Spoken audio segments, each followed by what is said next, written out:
Sun astro TV நேயர்களுக்கு முதல் வணக்கத்தை தெரிவிக்கிறேன். நான் உங்கள் அன்பு ஜோதிடர் டாக்டர் குரு நாகராஜன்.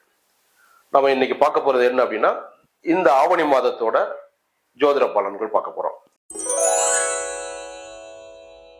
துளாராசி அன்பர்களே, இந்த ஆவணி மாதம் உங்களுக்கு என்னென்ன நன்மையான பலன்கள் எதிர்பார்க்கலாம், ஏதாவது பலன்களை தடை இருந்தால் அந்த தடையும் தெரிஞ்சுக்கலாம், அந்த தடைக்கான தீர்வும் இங்கே சொல்லப்படும்.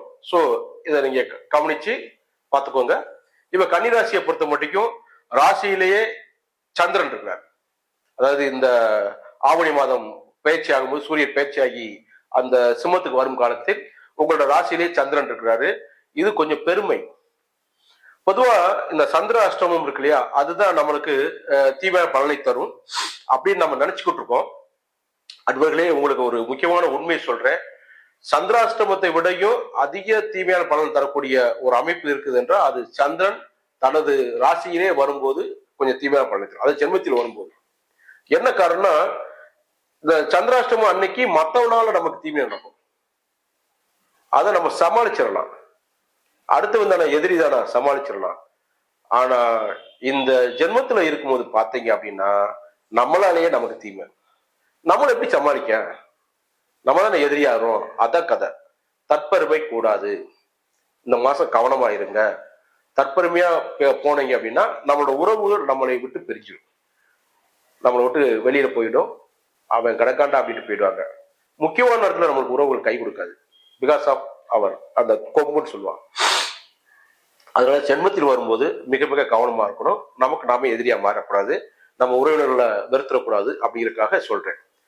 நான் சொல்லக்கூடியது ஒரு 2 நாள் தான் அங்க நிற்கும், அதுக்கப்புறம் அவர் மாறிடுவார். இருந்தாலும் அந்த பலனுக்கு ஆரம்பம் இந்த 1ஆம் தேதியா இருக்கிறதுனால அந்த ஆரம்பம் அந்த மாசத்தை பூரா எடுத்துட்டு போயிடக்கூடாது. அதுக்காகத்தான் இதை சொல்றேன். ஸோ இந்த அந்த துளாராசி அன்பர்கள் ரொம்ப கவனமா இருக்கக்கூடிய காலம் இது. அடுத்து இந்த ராசிக்கு அதிபதி, அந்த துளாராசிக்கு அதிபதி சுக்கிரன் தன் பாவத்திலிருந்து 12 மறைந்து நிற்பதால் இந்த மாதத்தில் உங்களுக்கு விரயம் உண்டு. அது சுப விரயமாக உண்டு. சுப விரயமாக இல்லாத பட்சத்தில் அது மருத்துவ செலவாக உண்டு. சோ மருத்துவம் பார்க்கணுமா, சுப விரயம் பண்ணணுமா அப்படிங்கிறத நீங்க தான் முடிவு பண்ணணும். எப்படி முடிவு பண்றது?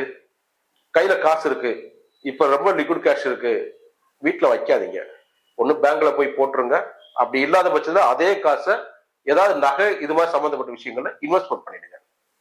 இன்வெஸ்ட்மெண்ட் பண்ணினாலும் அந்த நகையை வீட்டுக்கு கொண்டு வந்து வைக்காதீங்க. ஏன்னா அது விரயத்துல இருக்கிறனால அது விரயமாக இருக்கக்கூடிய வாய்ப்பு இருக்குங்கிறதுனால நீங்க கொண்டு போய் பேங்க்ல கொண்டு போய் லாக்கர்ல கொண்டு போய் வைங்க. சார் லாக்கர் வசதிலாம் இல்லை, ஒன்றும் பிரச்சனை இல்லை. அந்த பேங்க் அதே நகையை கொண்டு போய் அதாவது நீங்க ஒரு 1 லட்சம் ரூபாய் நகை வாங்கினீங்கன்னா கொண்டு போய் 10,000க்கு அடை வைங்க. வெறும் 10,000க்கு அடை வச்சா கூட வாங்கிக்குவாங்க பேங்க்ல. அதுக்கு நீங்க வட்டி கட்டிட்டு வாங்க, ஒரு மாசம் 2 மாசம் அந்த கணக்கு தான்.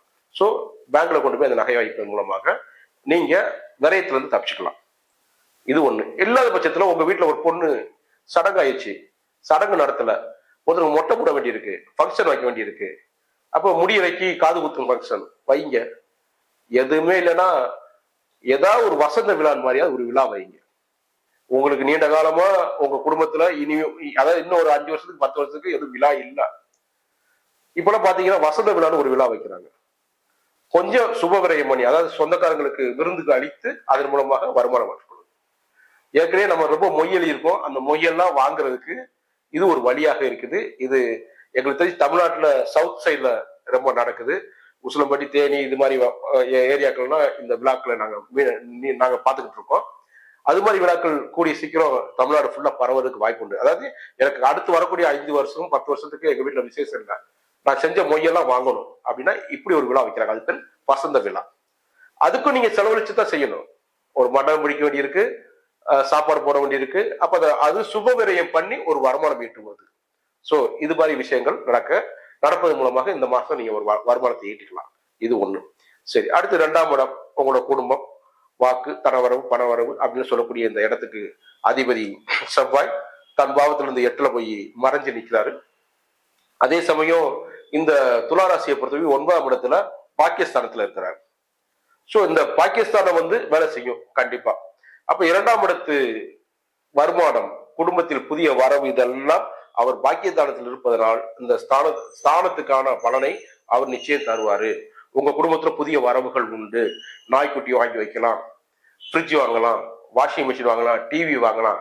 ஐயா எங்க வீட்டுக்கு ஒரு வேலையாள் வேணும், நீண்ட காலம் இருக்கிற மாதிரி வேலையாள் வேணும், கண்டிப்பா இந்த காலத்துல வருவாங்க, ட்ரை பண்ணுங்க, வரக்கூடிய வாய்ப்பு அவ்வளவு உண்டு. இதுதான் நீங்க அனுபவிக்கலாம். பாக்கியம், அந்த பாக்கியத்தை நீங்க அனுபவிக்கக்கூடிய வாய்ப்பு இப்போ உண்டு. அடுத்து 3ஆம் இடம் உங்களுடைய இளைய சகோதர சகோதரிக்கு நடக்கக்கூடிய நன்மை தீமை இதை பத்திலாம் சொல்லக்கூடிய இடமாக இருக்கு. அந்த இடத்துக்கு அதிபதி குருவாக இருக்கிறாரு. அவரு இந்த ராசிக்கு 10ஆம் இடத்துல போய் உச்சமாக இருக்கிறார். அப்ப 10ஆம் இடத்துல குரு உச்சமானதுனால இது அம்ச யோகத்திலையும் இருக்கிறதுனால இந்த காலத்துல இந்த துளாராசிகள் நேயர்களுக்கு முயற்சி செய்தால் 3ஆம் இடம் முயற்சி, அந்த அதிபதி உச்சம் ஆயிட்டாரு, 10ல உச்சம். இந்த தொழில் நன்றாக இருக்கும். இந்த ஆவணி மாசம் நீங்க முயற்சி செய்து ஒரு தொழில் தொடங்கினீர்கள் என்றால் இந்த தொழில் நல்லாக இருக்கும். அதுக்கு தகுந்து வியாபாரக்காரகன் சொல்லக்கூடிய அந்த புதன் அவங்களுக்கு கூட நிக்கிறதுனால இப்ப ஆரம்பத்தில் எடுக்கக்கூடிய முயற்சி மிகப்பெரிய வெற்றியை தரும். நன்றாகவும் இருக்கும். இந்த தொழில் பேரும் புகழோட இருக்கக்கூடிய வாய்ப்பு உண்டு. மிகப்பெரிய பிராண்ட் நேம் உருவாக்கக்கூடிய வாய்ப்பு உண்டு. சோ துளாராசி நேயர்கள் இப்போ ஆவணி மாசம் தொடங்கக்கூடிய தொழில் நல்லா பாருங்க. சூரியன் தன் வீட்டுக்கு ஆட்சி வீட்டுல வந்து நிக்கிறதுனால இந்த துளாராசி நேயர்களுக்கு அதிக லாபத்தை தரக்கூடிய வாய்ப்பை அவர் தருவதனால இப்ப நீங்க முயற்சி செய்து வைக்கக்கூடிய இந்த தொழில் அதிக லாபத்தை தரக்கூடிய வாய்ப்பு மிக பெரிய லெவல்ல இருக்குது. சோ தைரியமா செய்யுங்க. அப்புறம் 4ஆம் இடம் சொத்து சுகம் வண்டி வாகனம் இது சம்பந்தப்பட்ட விஷயங்களுக்கெல்லாம் சக்சஸ் தரக்கூடிய இடமாக அது இருக்குது. அந்த இடத்துக்கு அதிபதி தன் பாவத்துல 3 முயற்சி ஸ்தானத்துல இருக்கிறாரு.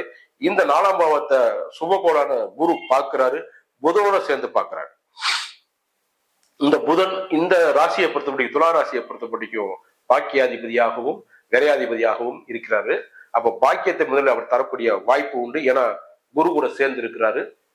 அப்போ இந்த வாகனம் புதிய, அதாவது நான் ஏற்கனவே பழைய ஸ்கூட்டி வச்சுக்கிறதா வித்துருங்க, புதிய ஸ்கூட்டி வாங்குங்க, புதிய கார் வாங்குங்க, பழைய வீட்டை ரெனோவேட் பண்ணி புதிய வீடாக மாற்றுங்கள். இல்ல ஒரு பழைய வீட்டை வித்துப்பட்டு புதிய இடத்தை வாங்கி புதிய வீடு கட்டுவதற்கு முயற்சி எடுங்கள். இதெல்லாம் இப்ப நடக்கும். இந்த மாசம், அதாவது சிம்ம மாசம் ஆவணி மாசம் உங்களுக்கு நன்மையான பலனை தரக்கூடிய லெவல்ல இருக்கு. ஏன்னா 11ஆம் இடத்துல ராசி அதிபதி, அதாவது இந்த சிம்ம ராசிக்கு அதிபதி 11ல ஆட்சியா இருக்கிறதுனால மிகப்பெரிய லாபத்தை நீங்க எதிர்பார்க்கலாம். அடுத்து 6ஆம் இடம் 5ஆம் இடம் 5ஆம் இடத்துல ராகு நிற்கிறாரு. சின்ன தடையை தரக்கூடிய லெவல்ல இருக்கிறாரு. குழந்தை பாக்கிய சம்பந்தப்பட்ட விஷயங்கள தடையை தரக்கூடிய லெவல்ல இருக்கிறதுனால நீங்க கொஞ்சம் மருத்துவ ரீதியாக இந்த மாசத்துல கொஞ்சம் முயற்சி எடுக்க வேணாம் துளாராசி நேயர்களே. அது ஃபெயிலியர் ஆயிடுச்சுங்க, 50% தான் சக்சஸ் ஆச்சு, 60% தான் சக்சஸ் ஆச்சுன்னு உங்க டாக்டர் உங்ககிட்ட முன்னாடி கையப்ப செய்யக்கூடிய காலமாக இருக்கும். ஸோ துளாராசி நேயர்களுக்கு இப்போ இந்த ஐவி இது சம்பந்தப்பட்ட விஷயங்களை ட்ரை பண்ண வேணாம். அடுத்த மாசம் ட்ரை பண்றதுக்கு முயற்சி பண்ணுங்க, இப்ப வேணாம். அதுக்கு அடுத்து பாத்தீங்கன்னா சர்வீஸ், வேலை, ருணரோக சத்ருஸ்தானம், கடன் வாங்குறது, இது சம்பந்தப்பட்ட விஷயங்கள் எல்லாம் அவர் சனி நிக்கிறாரு. ஒரு விஷயம் புரிஞ்சுக்கோங்க, சனி என்ன பண்ணுவார் தெரியுங்களா? சனி பெருக்குவார். சனி பெருக்குன்னு சொல்லுவோம். குரு மட்டும் பெருக்கிறது இல்ல, அவர் குரு பாக்குற இடத்த பெருக்குவாரு. ஆனா சனி இருக்கிற இடத்தையே பெருக்கிடுவாரு. ஏன்னா சனி பெருக்குன்னு சொல்லுவாரு. அப்ப இந்த துளாராசி நேயர்கள் இப்ப இந்த காலத்துல சனி அங்க போய்கிட்டு இருக்கிற காலத்துல 2-2.5 வருஷம் அங்க போய்கிட்டு இருக்காரு. ஏற்கனவே ஒரு 2-1.5 வருஷம் கிட்ட தாண்டி போய்கிட்டு இருக்காரு. அப்போ இந்த காலத்துல நீங்க அங்க கடன் வாங்காதீங்க. வாங்கினீங்கன்னா என்ன நடக்கும் அப்படின்னா அது பெரியத்தான் போகும், நிக்காது. அந்த இடத்துக்கு வேற என்ன பார்வை இருக்கு? குருவோட பார்வை இருக்கு. நீங்க கடன் கட்ட கிடைச்சிடும். அப்ப கடன் கிடைச்சிருச்சு அப்படின்னா அங்க இருக்கக்கூடிய சனி அதை பெருக்கிக்கிட்டே போவார், குருவும் பெருக்குவார். அதனால இந்த காலத்துல கடன் வாங்குறது அவாய்ட் பண்ணுங்க. ஆனா வேலைக்கு ட்ரை பண்ணீங்கன்னா, இப்பதான் படிப்பு முடிச்சு ஃப்ரெஷ்ஷா வந்திருக்கேன், இப்ப ட்ரை பண்ணுங்க, உடனே உங்களுக்கு வேலை கிடைக்கும். ஏற்கனவே நான் ட்ரை பண்ணியிருக்கிறேன் சார், ரிசல்ட் வரலையே, போன மாசம் நான் ட்ரை பண்ணனே ரிசல்ட் வரலையே, இந்த மாசம் ரிசல்ட் வரும். நீங்க கொஞ்சம் ஃபாலோ பண்ணுங்க. ரொம்ப பேர் என்ன பண்றோம்னா, போறோம் இன்டர்வியூ அட்டன் பண்றோம், ஃபாலோ அப் பண்றதுல ஃபாலோ பண்றதுக்கு அவங்க சொல்லக்கூடிய காரணம், நானே கேட்கவா, நமக்கு வேலை வேணா நம்ம தானே கேட்கணும், வேற யாரா கேட்பாங்க, யாராவது ரெக்கமெண்ட் பண்ணணும்? No, never. நீங்களே கேளுங்க, கிடைச்சிடும் வேலை. இது இந்த காலத்துல சக்சஸ் ஆகணும். அடுத்து 7ஆம் இடம் இருக்கு, திருமணம் சம்பந்தப்பட்ட விஷயத்த சொல்லக்கூடிய இடமாக இருக்குது. அந்த இடத்தோட அதிபதி தன் பாவத்துல இருந்து 3ல போய் நிக்கிறாரு. அதே சமயம் இந்த ராசியை பொறுத்தபடிக்கு பாக்கியஸ்தானத்துல நிக்கிறாரு. சோ இந்த காலத்துல துளாராசி நேயர்களுக்கு திருமணம் சம்பந்தப்பட்ட விஷயங்கள்ல நன்மையான பலன் ஏற்படக்கூடிய அதிக வாய்ப்பு உண்டு. ஏன்னா இங்க சந்திரன் நின்று அந்த 7ஆம் இடத்தை பாக்குறாரு. ஆரம்பத்தையே அவர் பாக்குறதுனால இந்த முயற்சி எடுத்தீங்கன்னா, திருமணம் சம்பந்தப்பட்ட முயற்சி எடுத்தீங்கன்னா, ஏன் முயற்சி அப்படின்னா அது 7 3க்கு போறாரு. அந்த முயற்சி ஸ்தானத்துக்கு போறதுனால முயற்சி எடுங்க. இந்த ராசிக்கு அவர் பாக்கியத்தை அமைச்சு கொடுக்கறதுனால அந்த பாக்கியம் கிடைக்கும். அப்ப துளாராசி நேயர்களுக்கு இந்த மாசம், இந்த ஆவணி மாசம் திருமணம் முயற்சி எடுத்தால் அது உடனே சக்சஸ் ஆகும், உடனே வெற்றி கட்டும். ஏன் இந்த துளாராசி 11ல அந்த 11ஆம் இடத்து அதிபதி உட்கார்ந்துருக்காரு. அப்ப 7 11 வேலை செய்யுது. அவர் பாக்கியத்துல வேற இருக்கிறார். 7ஆம் இடத்து அதிபதி பாக்கியத்தில் இருக்கிறதுனால இப்ப சக்சஸ் உடனே கிடைக்கும். அப்ப திருமணம் சம்பந்தப்பட்ட விஷயம் குட். அடுத்து 8ஆம் இடங்கிறது ஒரு பக்கம் ஆபரேஷன், ஒரு பக்கம் ஆக்சிடென்ட், இன்னொரு பக்கம் உங்களோட பார்ட்னரோட வருமானம், இதெல்லாம் சொல்லக்கூடிய இடமாக இருக்குது. சோ அந்த இடத்துக்கு அதிபதி சுக்கிரன் 12ல போய் மறைஞ்சு நிக்கிறாரு. அப்போ ஆக்சிடென்ட் ஆபரேஷன் சம்பந்தப்பட்ட விஷயங்கள்லாம் 12க்கு போறதுனால அது என்ன பண்ணும், ஏற்கனவே ஆக்சிடென்ட் ஆயிடுச்சுங்க, கட்டு போட்டிருக்குங்க, அது 12ல போய் வரைய போகுது. அப்ப அந்த கட்டை சீக்கிரம் அவுக்கக்கூடிய காலம் வந்துடும். ஆமா, இதெல்லாம் தீரும். 6க்குரியவர் அங்க 12க்கு போறாரு, சாரி 8க்குரியவர் 12க்கு போறாரு. அப்ப ஏற்கனவே அங்க உள்ளது தீரும். ஏற்கனவே ஒரு மருத்துவம் பார்த்துக்கிட்டீங்கன்னா அந்த மருத்துவத்துல இருந்து ரிலீஸ் ஆகி இப்ப வீட்டுக்கு போகக்கூடிய காலத்தை அவர் உண்டு பண்ணி தந்துருவாரு. அவரை செவ்வாய் பார்க்கிறாரு. மீண்டும் அதை தப்பா செஞ்சீங்கன்னா திரும்பவும் அடிபட்ட இடத்துல அடிபடும். ஒருவேளை வீட்டுக்கு போயிட்டு திரும்ப ஆஸ்பத்திரிக்கு வரக்கூடிய காலம் வரும். நீங்க கவனமா இல்லைன்னா ரொம்ப முக்கியமான ஒரு விஷயம் என்ன சொல்றேன்னா, நீங்க ஆஸ்பத்திரில இருந்து வீட்டுக்கு வந்திருக்க டிஸ்சார்ஜ் வந்திருக்கீங்கன்னா உங்க உறவினர்கள் உங்களை பார்க்க வராங்க, இந்த மாசம் கொஞ்சம் அவாய்ட் பண்ணுங்க. இல்லைன்னா இன்ஃபெக்ஷன் ஆகி திரும்ப ஆஸ்பத்திரிக்கு போகக்கூடிய சூழல் வரும். ஏன்னா செவ்வாய் பார்க்கிறாரு, அதுக்கு தகுந்த சனியும் பார்க்கிறாரு. அதனால ஆபரேஷன் பண்ணி வீட்டுக்கு வந்துட்டு உறவினராக பார்க்க வராங்க, தயவுசெய்து அவாய்ட் பண்ணுங்க. ஒரு 15-20 நாளைக்கு அவாய்ட் பண்ணுங்க. அதுக்கப்புறம் இந்த மாச கடைசியில பார்க்க வைங்க, பிரச்சனை இல்லை. சரிங்களா? இது ஆவணி மாசத்துக்குரிய முக்கிய பலன். அடுத்து ஆவணி மாசத்துக்கு 9ஆம் இடத்துக்குரிய பலனை சொல்லிடுவோம். 9ஆவோட பாக்கியஸ்தானம், உங்களோட தகப்பாஸ்தானம், தூரதச பயணம், உங்களோட குலதெய்வ வழிபாடு, இது பத்திலாம் சொல்லக்கூடிய அந்த பாவமாக இருக்கிறதுனால அந்த இடத்துக்கு அதிபதி புதன் இந்த ராசியை பொறுத்த முடியும் 10லையும் அடுத்து 11க்கும் வந்து நிக்கிறாரு. சோ இதுல பூராமே உங்களுக்கு லாபமான விஷயத்தை இந்த காலத்துல நடத்தி தருவாரு என்பதில் எல்லளவும் சந்தேகம் இல்லை. அடுத்து 10ஆம் இடம், 10ஆம் இடத்து அதிபதியே இந்த ராசியில ஆரம்பத்திலேயே வந்து உட்கார்ந்துட்டாரு. தொழில் உங்கள் வசப்படும். புதிய தொழிலுக்காக நீங்க முயற்சி எடுத்தீங்களா அத்தனையும் சக்சஸ் ஆகும். அதற்கு தகுந்த ஏற்கனவே கஜகேசரி யோகத்திலையும் இந்த மாதம் தொடங்குகிறது. ஆக இந்த மாதம் உங்களுக்கு தொழில் வசப்படக்கூடிய காலமாக இருக்குது. தொழில நன்மையான பலன்கள் அத்தனையும் எதிர்பார்க்கலாம். அடுத்து லாபஸ்தானம் 11ஆம் இடத்துல அவர் வந்து அதிபதியே வந்து உட்கார்றாரு. 11ஆம் இடத்து அதிபதியே வந்து உட்கார்றாரு. தொழில் மூலம் கிடைக்கக்கூடிய அதிக வருமானம் எல்லாம் நீங்க எதிர்பார்க்கலாம். உங்க தொழில மிக மிக பெரிய லாபங்களா எதிர்பார்க்கக்கூடிய வாய்ப்பு உண்டு. உங்க மூத்த சகோதர சகோதரி மூலமாக நன்மையான பலன்களை நீங்க எதிர்பார்க்கக்கூடிய காலமும் இதுவாக இருக்கிறது. அடுத்து 12ஆம் இடத்து அதிபதியை பொறுத்த முடியும் தன் பாவத்திலிருந்து 11லேயே நிக்கிறாரு. அவரே அடுத்து 12க்கு வர்றாரு, தன் பாவத்துக்கு 12க்கு வர்றாரு.